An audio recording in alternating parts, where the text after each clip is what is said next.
Iaitu akal, yakni hati memberi tugas, meletakkan syarat. Hati meletakkan syarat kepada jiwa. Apa makna menetapkan syarat kepada jiwa? Iaitu hati memberi tugas, memberi pelbagai tugas serta menetapkan beberapa syarat, mengarahkannya ke jalan yang menuju kejayaan dan mewajibkannya agar menempuh jalan tersebut. Itu makna musyaratah. Jadi pada bidayatul tariq, permulaan jalan kita menuju Allah, hendaklah hati ini memberi syarat, menetapkan tugas kepada diri ataupun jiwa kita, dan kemudian memastikan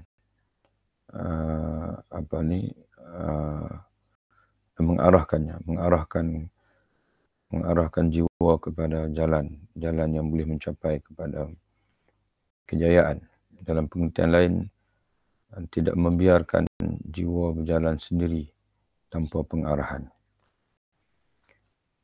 Dan setelah hati menetapkan kepada jiwa syarat-syarat tadi, maka diikuti dengan muraqabah, yakni pengawasan. Apabila manusia telah mewasiati jiwanya dan menetapkan syarat kepadanya dengan apa yang telah kami sebutkan di atas tadi, maka langkah selanjutnya adalah mengawasinya, yakni muraqabah.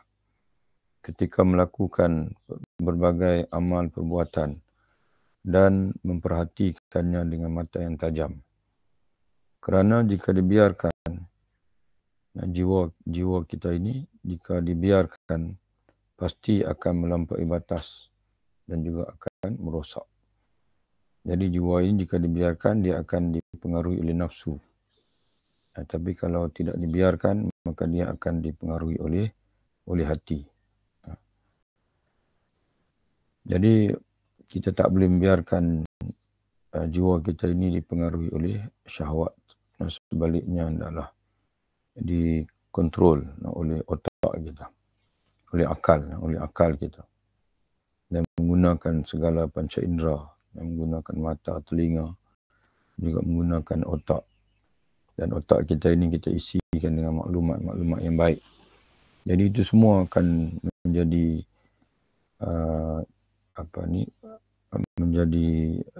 bekalan-bekalan yang sangat berguna untuk kita membawa diri kita, mengawal ataupun mengatur diri kita. Berikut ini kami sebutkan keutamaan muraqabah dan darjat-darjatnya. Yang keutamaan pengawasan, mengawasi diri, tidak membiarkan diri ini bergerak tanpa arah tuju. Tentang keutamaan muraqabah, Jibril AS pernah bertanya tentang ihsan kepada Rasulullah SAW, lalu Rasulullah menjawab, an ta'budallaha ka'annaka tarahu, fa illam takun tarahu fa innahu yaraka. Engkau beribadat kepada Allah seolah-olah engkau melihat Allah. Kemudian dalam hadis yang lain, Nabi SAW menjelaskan ihsan iaitu u'budullaha ka'annaka tarahu fa illam takun tarahu fa innahu yaraka. Beribadahlah kepada Allah seolah-olah engkau melihatnya, sekalipun engkau tidak melihatnya, tetapi dia melihatmu. Diriwayatkan oleh Abu Nuaim dalam Al-Hilyah, hadis ini adalah hasan. Jadi ihsan ini ada dua martabat. Ihsan ada dua martabat. Yang pertama, ada pun dua maqam. Maqam al-ihsan ada dua. Yang pertama maqam al-musyahadah. Maqam al-musyahadah, iaitu maqam penyaksian. Maqam musyahadah ini adalah bahagian yang pertama yang Nabi sebut, iaitu wa'budullaha ka'annaka tarahu. Sembahlah Allah seolah-olah kamu melihat Allah, menyaksikan Allah. Itu maqam yang paling tinggilah. Orang yang dia seolah-olah seperti Allah berada di hadapannya dan dia dapat menyaksikan Allah dalam setiap detik kehidupan dia. Dan maqam yang kedua adalah maqam muraqabah. Maqam yang di bawah daripada itu, iaitu kata Nabi, fa illam takun tarahu, jika kamu tidak dapat berada pada maqam seolah kamu melihat Allah tadi, fa innahu yaraka, maka sedarlah bahwasanya Allah memerhati kamu. Itu muraqabah, Allah mengawasi kamu. Jadi muraqabah ini sebenarnya adalah yang memberi makna kita merasakan diri kita ni sentiasa dalam pengawasan Allah. Sentiasa dalam pengawasan Allah Subhanahu wa taala. Itu yang Allah itu yang dimaksudkan oleh hadis ini. Allah berfirman, maka apakah Tuhan yang menjaga setiap jiwa terhadap apa yang diperbuatnya sama dengan yang tidak demikian sifatnya? Ini berhala. Ini dalam surah Ar-Ra'd ayat 33. Allah Subhanahu wa taala berfirman, afaman ya'lamu afaman huwa qa'imun ala kulli nafsin bima kasabat. Apakah zat, yakni Tuhan Allah Subhanahu wa taala yang mengawasi atau yang menjaga setiap jiwa, yang mengawasi setiap jiwa manusia, iaitu makasabat, segala yang bima kasabat, segala yang manusia buat, dia awasi, dia perhatikan. Apakah zat yang sebegitu sama dengan zat yang tidak mengawasi, iaitu berhala-berhala yang kamu sembah itu? Jadi jawapannya sudah tentu tidak sama. Jadi istifham di sini dipanggil afaman, apakah Tuhan yang mengawasi, yang menjaga setiap jiwa manusia bagi apa yang dia lakukan. Ya. Jadi ini merupakan penegasan kepada kita bahwasanya Allah sentiasa mengawasi kita, memerhati gerak-geri kita.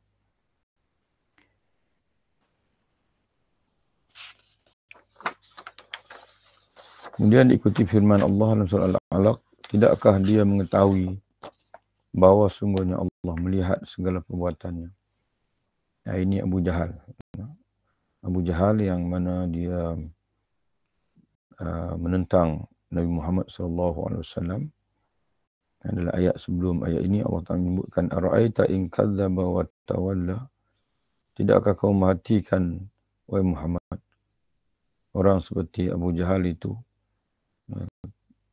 jika dia berdusta dan berpaling daripada beriman. Alam ya'lam, apakah dia tidak mengetahui sikapnya itu diperhatikan oleh Allah Subhanahu wa taala? Karena bi anna Allah yara, bahasanya Allah Taala ini sungguhnya Allah itu memerhati. Jadi sebab itu tuan-tuan sekalian, segala perlakuan maksiat datang ke dunia ini, walaupun kita perhatikan tidak dibalas oleh Allah. Orang tak semayang, tidak ada apa-apa yang berlaku kepada dia. Orang tak puasa pun tidak ada apa-apa yang berlaku kepada dia.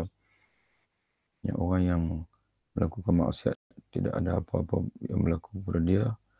Jadi kita kena ingat bahawa bukan tidak ada balasan, tapi belum balasan itu belum ditimpakan oleh Allah. Dan karena Allah tidak membiarkan saja, sebaliknya bi anna Allah yara, dia merhatikan. Dia merhatikan dan dia akan membalas bila tiba masanya. Jadi kesimpulannya, segala perlakuan manusia ini bukan tidak ada balasan, tapi belum dibalas. Karena Allah sentiasa memati dan sentiasa mengawasi. Sesungguhnya Allah selalu menjaga dan mengawasi kamu. Inna Allah kana alaikum raqiba. Muraqabah, raqiban. Jadi di antara nama Allah Ta'ala ialah Ar-Raqib. Sesungguhnya Allah selalu mengawasi dan menjaga kamu. Surah An-Nisa ayat pertama. Dan orang-orang yang melihara amanat-amanat yang dipikulnya dan janjinya. Dan orang-orang yang memberikan kesaksiannya.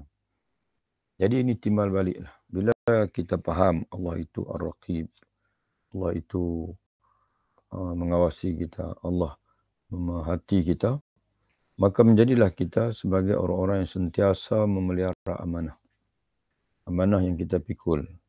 Sama ada amanah kepada Allah ataupun amanah kepada sama manusia. Janji kita kepada Allah dan juga janji kita kepada janji yang kita lafazkan sama manusia. Waladina hum li amanatihim wa ahdihim ra'un. Orang-orang yang sentiasa memelihara amanat-amanat yang dipikulnya dan janjinya, karena dia tahu bahasanya akan dihisab oleh Allah. Allah merhati, Allah melihat, Allah mengawasi apakah kita dalam hidup kita ini kita menjadi orang yang menjaga amanah ataupun orang yang khianat. Wal'ayazubillah. Dan orang-orang yang berikan kesaksiannya. Waladina hum bisyahadatihim qa'imuna. Maksudlah kesaksian terhadap keesaan Allah, kebenaran Nabi Muhammad SAW. Maka mereka tidak segan silu untuk mengucapkan syahadah, asyhadu alla ilaha illallah wa asyhadu anna Muhammadar Rasulullah, yang untuk menjadi insan-insan yang sentiasa mempertahankan agama Allah, bersaksi akan kebenaran Allah, Rasul dan juga agama yang benar.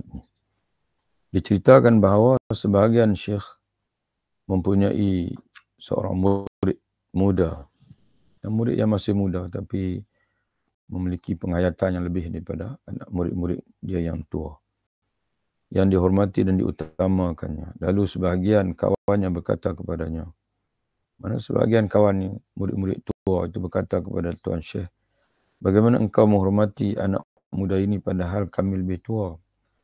Dan kami murid-murid tua kamu, kami lebih lama belajar dengan kamu, tapi kami melihat kamu lebih muliakan anak murid yang muda itu, yang junior itu. Kemudian Syekh tersebut meminta. Jadi Syekh ini dia nak bagi, dia tak mau jawab soal lisan, tapi dia nak jawab bilhal. Dia nak tunjuk sendiri bagaimana kemuliaan anak murid yang muda ini.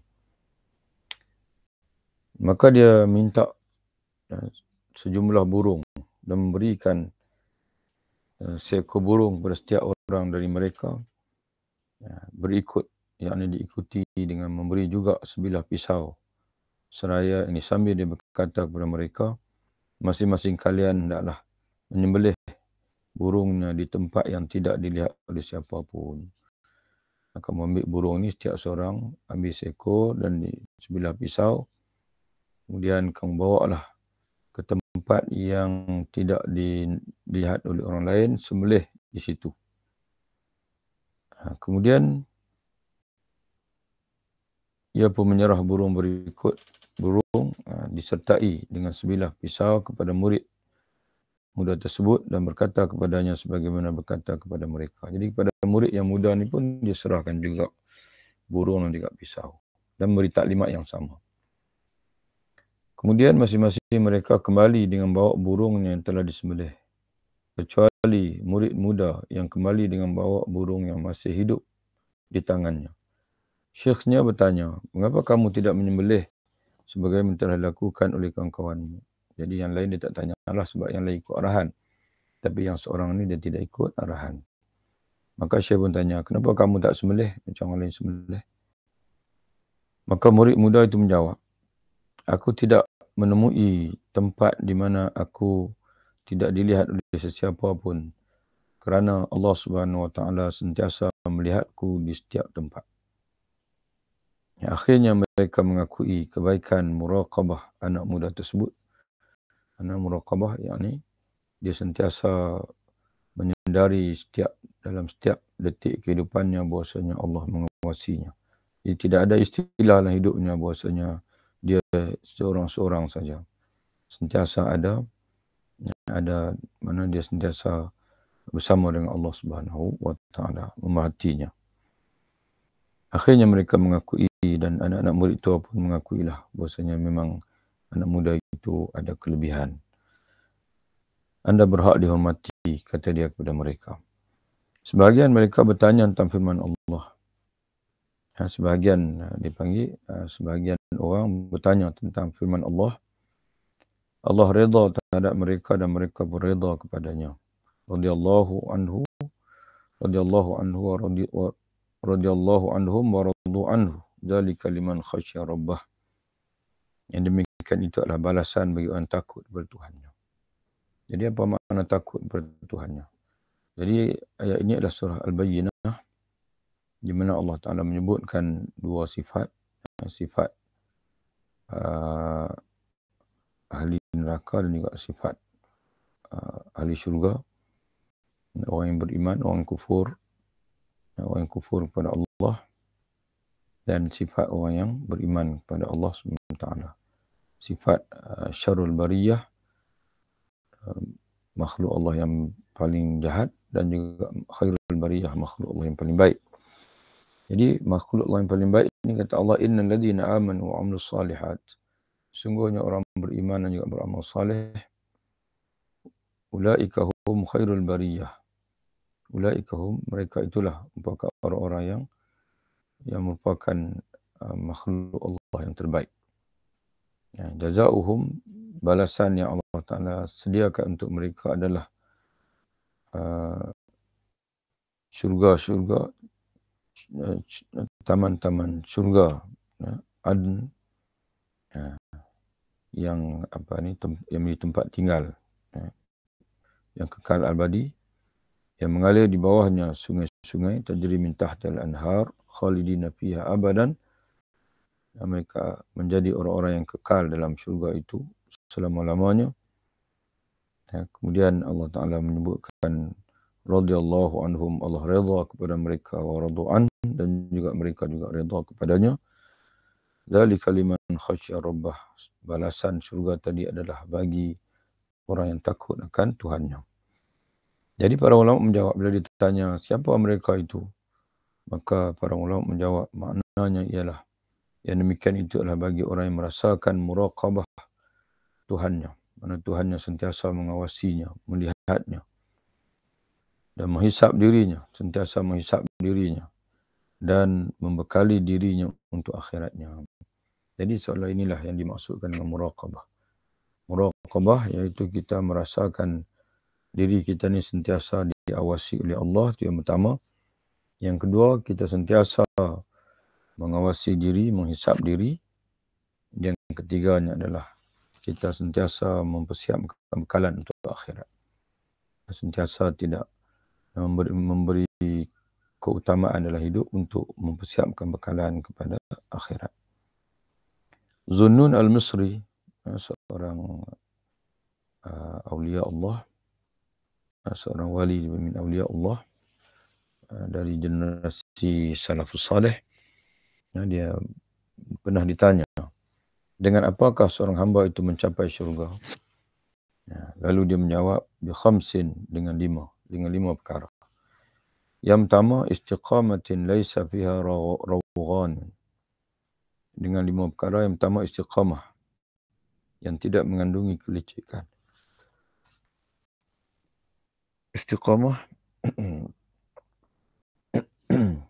yang pertama kata istiqamah laisa fiha rawghan. Rawghan di sini terjemah dengan kelicikan. Kalau tengok dalam kamus bahasa Arab, rawghan iaitu tanpa menyimpang sedikit pun daripada jalan. Di mana istiqamah dia kekal di atas jalan yang lurus dan tidak beralih sedikit pun daripada jalan yang lurus itu sama ada ke kanan, dan tidak membelokkan sedikit pun ke kanan ataupun ke kiri. Itu yang pertama. Itulah jalan syurga. Yang pertama istiqamah. Yang kedua, wajtihadin laisa mahu sahun.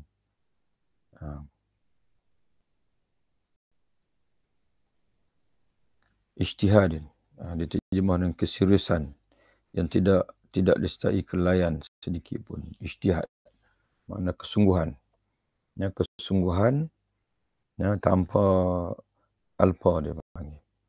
Tidak ada masa untuk dia bermain-main dia panggil. Mana dia serius, dia bersungguh-sungguh dengan semayangnya, dengan puasanya, dengan baca Qurannya, dengan menuntut ilmunya. Dia bersungguh-sungguh. Itu yang kedua. Yang ketiga, muraqabatillah bisirri wal alaniyah. Dia muraqabah dan mengawasi diri ataupun sentiasa merasai Allah mengawasi dirinya dalam ketika sunyi dan juga ketika terang-terangan. Bagi dia sama ada ketika dia bersama orang lain ataupun dia seorang diri sama saja. Sebab dia tahu Allah memerhati kepadanya. Yang ketiga. Yang keempat. Wantizaril maut bita'ahubi lahu. Menantikan kematian dengan penuh kesiapan kepadanya. Wantizaril maut bita'ahubi lahu. Makna dia sentiasa memerhati, menunggu pada kematian. Ya, dalam ungkapan Sayyidina Ali, wasti'adatu li yaumir rahil. Membuat persiapan untuk hari berpindah. Ini pindah ke dunia, ini hari kematian. Ya, iaitu ketika Sayyidina Ali radhiyallahu anhu mengungkapkan tentang taqwa. Kata taqwa al-khawfu minal jalil, dan takut kepada Tuhan yang Maha Agung. Ya, wal amal bitanzil, beramal dengan apa yang diturunkan oleh Allah. Wal isti'adadu yaumir rahil, membuat persiapan untuk hari perpisahan, hari perpindahan, iaitu berpindah dari dunia ke alam berikutnya, alam barzakh, iaitu kematian. Itu yang keempat. Yang kelima, wa muhasabati nafsika qabla an tuhasab. Memuhasabah diri kamu, muhasabah diri, menghitung diri kamu sebelum dia dihitung, sebelum diri kamu dihitung oleh Allah Ta'ala di akhirat. Nah, itulah 5 jalan ke syurga, kata Al-Imam Zunnun Al-Misri. Yang pertama istiqamah, yang kedua ijtihad, yang ketiga muraqabah, yang keempat intizaril maut, yang kelimanya muhasabatun nafs. Beristiqamah di atas jalan Allah tanpa menyimpang sedikit pun, dan bersungguh-sungguh beribadah kepada Allah. Yang ketiganya muraqabah, sentiasa mengawasi diri atau sentiasa menyadari bahasanya diri diawasi oleh Allah. Yang keempat, membuat persiapan untuk mati. Dan yang kelimanya, sentiasa memuhasabah diri, menghisap diri. Manusia dalam segala ihwal keadaannya tidak terlepas dari gerak dan diam. Maka ia merasakan muraqabatullah dalam semua hal tersebut dengan niat dan perbuatan yang baik dan menjaga adab. Maka ia adalah orang yang telah melakukan muraqabah. Jadi kita ni, manusia ini tak terlepas daripada dipanggil gerak dan diam. Kalau kita tak bergerak, maka kita diam. Jadi gerak dan diam kita itu kita mengawasinya. Ya. Jadi apabila ia merasakan muraqabatullah. Jadi sama ada ketika gerak atau ketika diam kita merasai Allah sentiasa mengawasi kita. Jadi macam mana sikap orang yang orang yang merasai Allah mengawasi dia, iaitu dengan dia menjaga niat dia. Di sini terjemahan ada terjatuh dengan niat dan perbuatan yang baik. Mana dengan dia menjaga niat dia dan juga sentiasa menjaga perbuatannya agar perbuatan itu baik dan menjaga adabnya. Iaitu ada adab syariat. Adab ketika makan, adab ketika qada hajat, adab ketika tidur dan sebagainya. Maka orang itulah orang yang telah melakukan muraqabah. Orang yang melakukan muraqabah. Jadi itu yang kita sebut timbal balik tadi. Allah mengawasi kita, kita merasai Allah mengawasi kita, maka kesannya adalah kita sentiasa mengawasi setiap detik kehidupan kita. Dari kefahaman muraqabatullah, dari kefahaman bahasanya Allah mengawasi kita, maka kita mengawasi setiap detik kehidupan kita agar senantiasa kita itu dilihat oleh Allah dengan pandangan rahmat-Nya. Ya, bila-bila masa Allah mati kita, maka mati kita dalam keadaan taat. Dalam keadaan taat. Maka kita tidak putus daripada rahmat Allah Subhanahu wa taala. Maka selepas ini pengarang kitab kita ini, Imam Al-Ghazali, sebagai dinakalkan oleh Al-Alamah Asy-Syaikh Hawa, dan kita ini dia akan melihat fadilat muraqabah dah selesai dah. Sekarang ni dia nak mengajar kita macam mana nak muraqabah dan juga darjat-darjat muraqabah itu. Dan insya-Allah ini kita akan sambung dalam bacaan kita yang berikutnya insya-Allah. Wabillahi taufiq. Assalamualaikum warahmatullahi wabarakatuh. Jumpa lagi dalam bacaan yang berikutnya insya-Allah.